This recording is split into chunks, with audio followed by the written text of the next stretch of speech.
Estimables amigos, muchas gracias por acompañarnos. Hoy tenemos el estudio sobre el juicio del gran trono blanco. Llegamos al final de este estudio de los 7 últimos grandes juicios y el estudio que corresponde hoy es al último, el juicio del gran trono blanco. Será la cápsula bíblica número 41.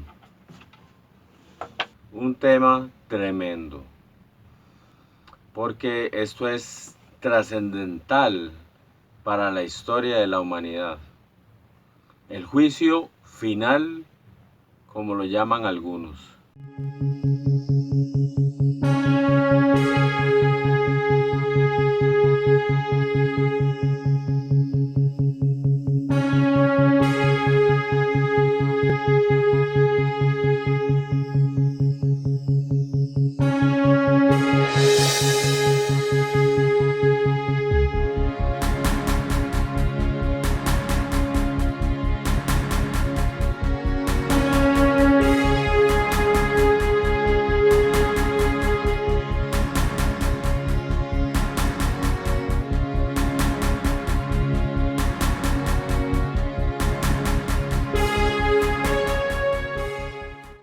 Vamos a tomar lectura de todo el texto que habla sobre el juicio del gran trono blanco. Y en esta oportunidad es el capítulo 20 de Apocalipsis a partir del verso 11. Dice así la palabra del Señor.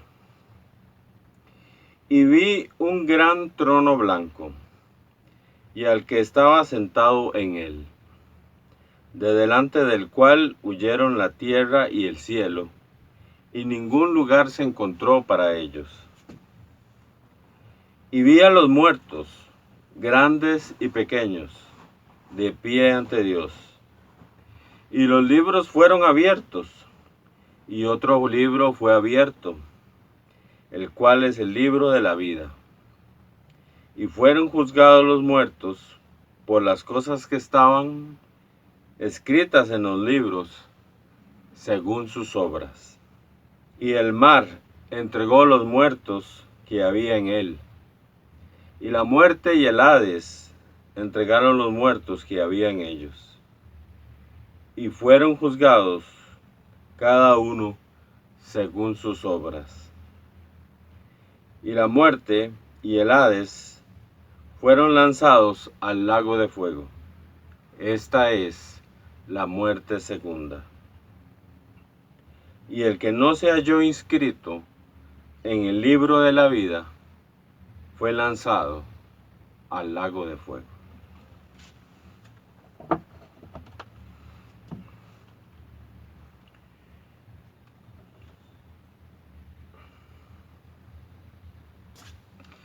Bien, amigos, todo ser humano tiene que pasar por un juicio después de su muerte, después de su existencia en esta tierra. Si es cristiano, pues debe pasar por lo que la Biblia llama el tribunal de Cristo, donde sus obras serán puestas a prueba. Y cualquier otra persona tendrá que pasar por otro juicio, que es el juicio del gran trono blanco, el juicio final.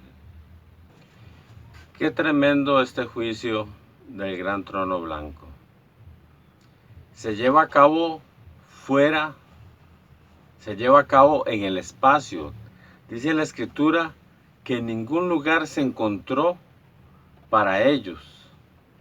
El trono blanco en medio del espacio donde se llevaría a cabo este tremendo juicio.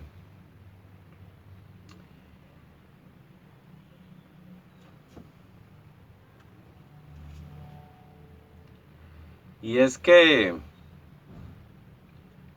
ese mismo día, la tierra y el cielo, el primer cielo que nosotros vemos, este cielo con nubes, serán destruidos en ese gran día. Es un día tremendo, portentoso. Vamos a verlo en la segunda carta del apóstol Pedro, en el capítulo 3 y en el verso 12. Esperando y apresurándoos para la venida del día de Dios, en el cual los cielos encendiéndose serán deshechos, y los elementos siendo quemados se fundirán. Una tremenda destrucción, el día en que se va a acabar la tierra. Por eso, en el texto que hemos leído de Apocalipsis, capítulo 20, los muertos que había en el mar salen, los muertos que había en el infierno salen, los muertos que tenía retenida la muerte salen, todos salen de la tierra y se presentan ante el gran trono blanco. Porque ese mismo día, el gran día de Dios, la tierra y los cielos serán deshechos, según nos ha descrito el apóstol Pedro. Dice que se presentarán delante de Dios los muertos grandes y pequeños.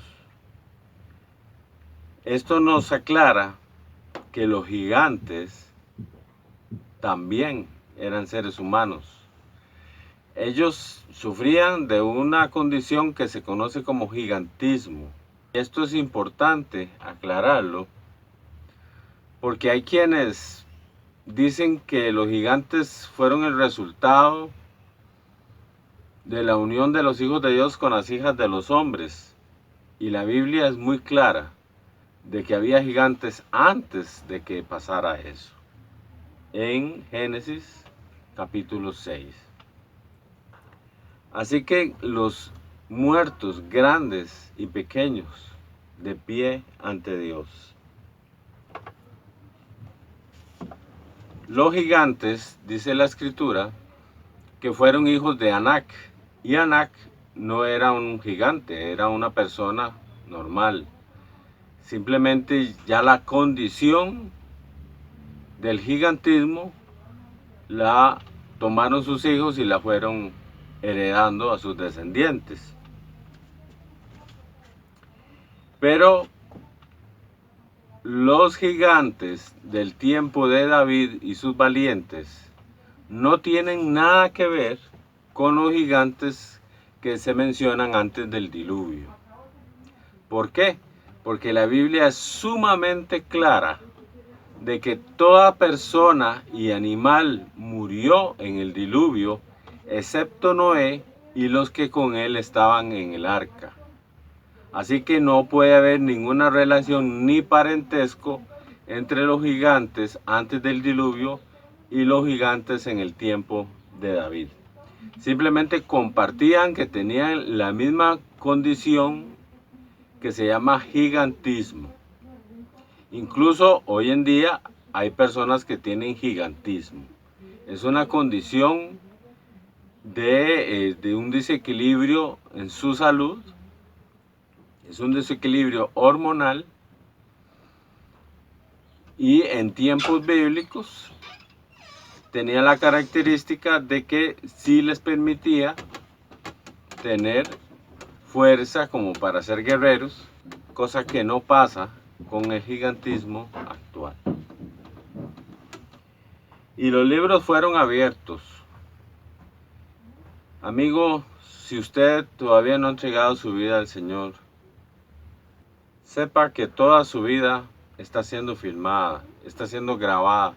Se están tomando notas de sus obras, porque aquí dice la Escritura que los muertos serán juzgados según sus obras.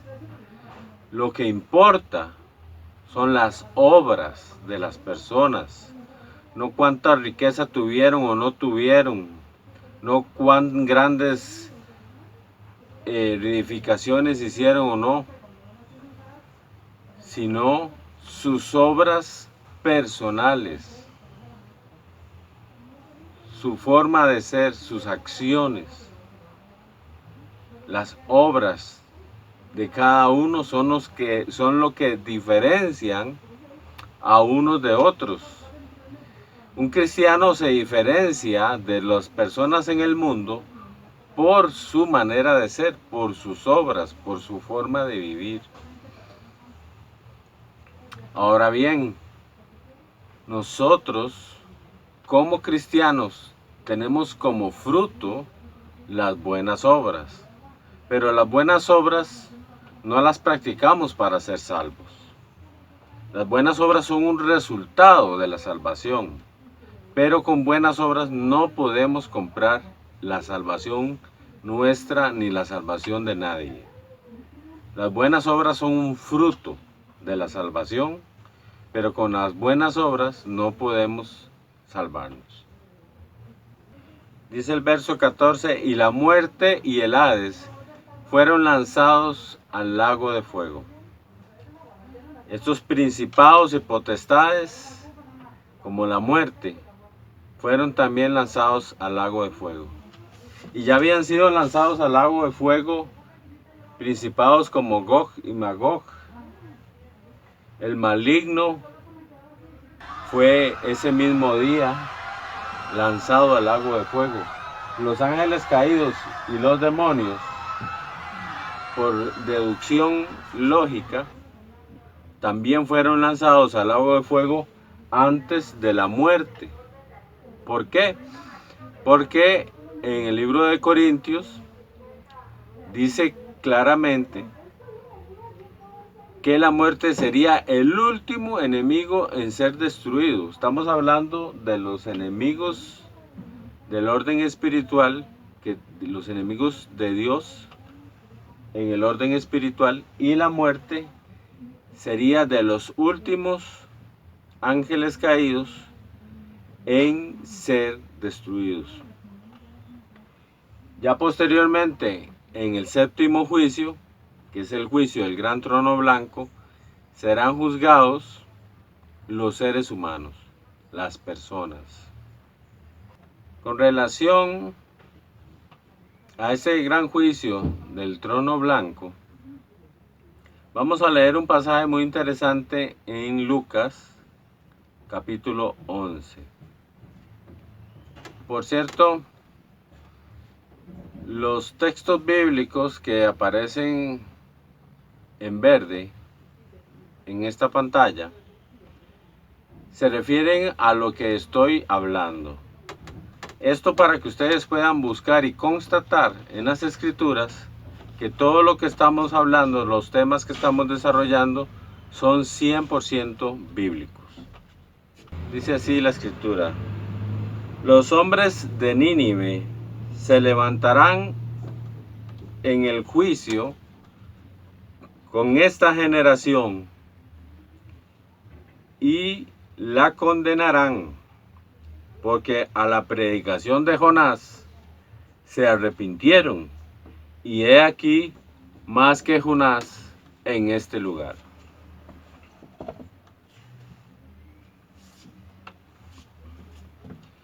Sí, amigos, en el juicio del gran trono blanco va a haber grandes discusiones, va a haber peleas entre generaciones. Y veamos aquí qué interesante, que los hombres de Nínive se levantarían contra la generación de los hombres que estaban vivos en tiempos de nuestro Señor Jesucristo en la tierra. Esto nos deja muy claro porque el Señor dijo que los últimos serán los primeros y los primeros serán los últimos. Aquí podemos observar cómo se estarán juzgando los hombres, por ejemplo, en el tiempo del Señor Jesucristo, y todavía no estarían en ese proceso los hombres de Nínive, que vivieron muchos años antes y a los cuales Jonás les predicó muchos años antes. Vean qué interesante. Los últimos serán los primeros. ¿Por qué? Porque se va a sacar todo en el juicio. Una generación puede decir y puede tratar de justificarse hasta cierto punto por las acciones de generaciones que estarán siendo juzgadas, generaciones a futuro. Y así por el estilo, porque la escritura acabamos de leer en Apocalipsis capítulo 20, dice que serán juzgados cada uno. Será un juicio minucioso. Y al ser juzgados cada uno, se juzgará, según este orden, se juzgará primero los nietos, después se juzgarán los padres, después se juzgarán los abuelos, después se juzgarán los bisabuelos, etc. Será un juicio donde los primeros que se juzgarán serán los últimos hombres que hayan vivido sobre la tierra. Y se terminará con la gente que vivía antes del diluvio. Vamos a leer un interesante verso bíblico en San Lucas capítulo 10 y verso 20. En este pasaje, los discípulos volvían de haber sido enviados por el Señor a otras aldeas y ellos venían muy contentos de que habían podido echar fuera demonios en el nombre del Señor. Y el Señor les dice aquí algo muy interesante. En el verso 20 dice: pero no os regocijéis de que los espíritus se os sujetan, sino regocijaos de que vuestros nombres están escritos en los cielos. Sí, hermanos, lo más importante, lo más valioso que podemos tener los seres humanos es nuestros nombres escritos en los cielos. O sea, escritos en el libro de la vida. Dice Apocalipsis capítulo 20, y otro libro fue abierto, el cual es el libro de la vida. Y en el verso 15 dice: y todo aquel que no sea yo inscrito en el libro de la vida fue lanzado al lago de fuego. Qué importante, qué valioso es tener el nombre inscrito en el libro de la vida. Ni con todas las riquezas de este mundo, ni siquiera entregando todo el planeta entero, nadie podría comprar su lugar escrito en el libro de la vida. Al Señor lo dice clarísimo: regocijaos de que vuestros nombres están escritos en los cielos. Es el tesoro más grande que cualquier persona puede tener, y es gratuito, porque ya el Señor fue el que pagó el precio, pagó con su vida, pagó con su propia sangre. Así que si usted es cristiano, valore ese nombre escrito en los cielos. Y si usted todavía no ha entregado su vida al Señor, hágalo hoy, para que su nombre esté escrito en los cielos.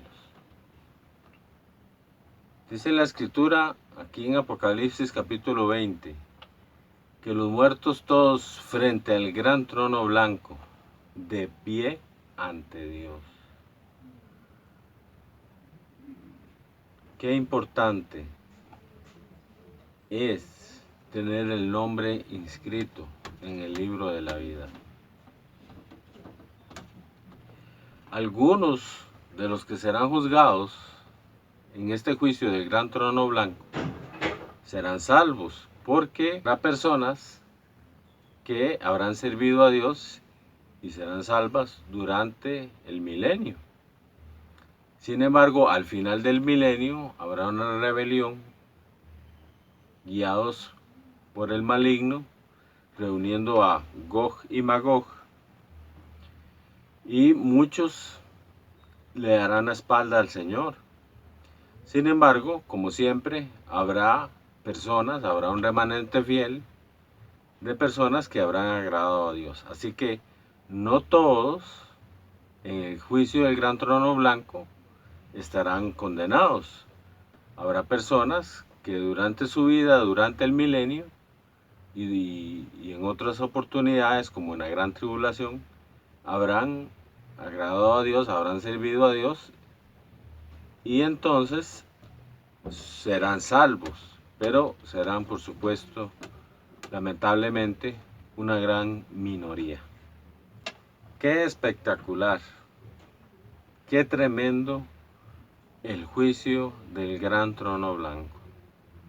Allí estaremos los que seamos salvos y ya hayamos pasado el juicio del tribunal de Cristo. Y muchas veces posiblemente tengamos que ver o atestiguar cosas que se estarán dilucidando. Porque en ese juicio del gran trono blanco, todo va a salir a la luz. El Señor dijo, no hay nada oculto que no haya de saberse, no hay nada escondido que no haya de ser manifestado. Así que cosas horrendas que han hecho los gobernantes, cosas horrendas que ha hecho, por ejemplo, la mafia o los ejércitos, que han hecho cosas terribles y tantas otras cosas, injusticias terribles entre familias, mentiras tremendas que difunden las diferentes religiones en el mundo. Todo se va a saber, todo se va a aclarar, todo va a salir a la luz, no va a quedar nada oculto, no va a quedar ningún secreto, todo se va a dilucidar en el juicio del gran trono blanco. Dice la Escritura que algunos resucitarán en la segunda resurrección para vida eterna, pero otros resucitarán para confusión y vergüenza eternas. Amados amigos, les agradezco mucho su atención. Deseo como siempre que el Señor esté con su familia y no olvide este texto que hemos leído en las Sagradas Escrituras. El que no se halló inscrito en el libro de la vida fue lanzado al lago de fuego.